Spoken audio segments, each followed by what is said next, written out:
Mayong adlaw mga idol no. So naigidala sa to ang washing mga idol. So kung ano itong trabahoon karon no. So ang yang gireklamo ni mga idol, mangurente daw mga idol. Ya hinay pud mo tuyok. So atong gibuhatan ni mga idol, gilisan na to grabber di mga idol sa makina. Itong gi-adjust mga idol. So karon mga idol, ang yang wire kita na to dire mga idol no, gipang electricalan lang no. Gisumpayan. So dili gini siya maayo mga idol ng ani nga atong buhaton no. Kay posibilidad ni mga idol nga kurentehan ta ani sa tubig ba atong kuano. Naputang ba atong tubig, washing gid ba ni.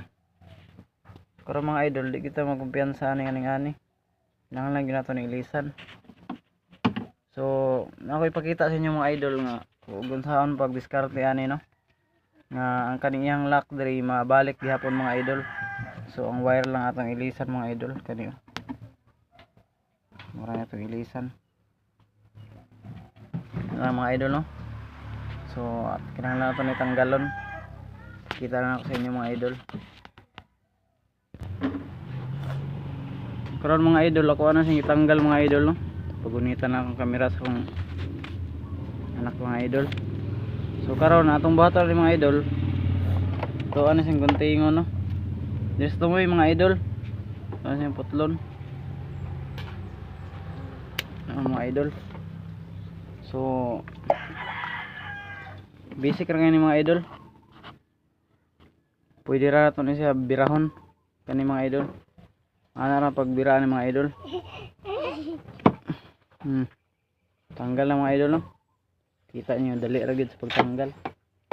So karon mga idol na koy wire diri mga idol. Sa rep ni siya mga wire mga idol no. So mo na ito yung pulley. So ani ano nato si mga idol. Kinahanglan nato ibirahon.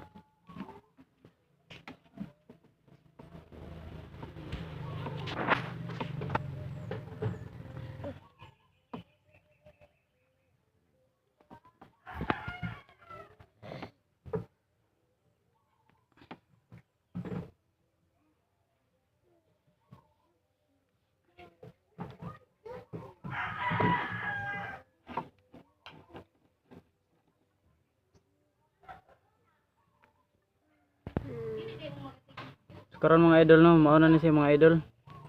Mao na itong ipuli diha mga idol. So kaniyang lock mao na importante kay mga idol. So karon ato nang itaod.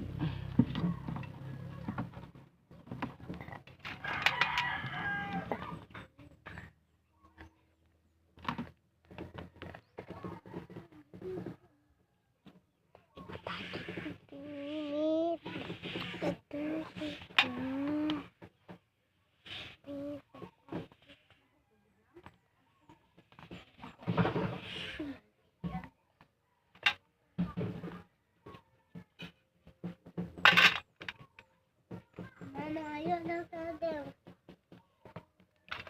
I-post na mo na yan. Doon.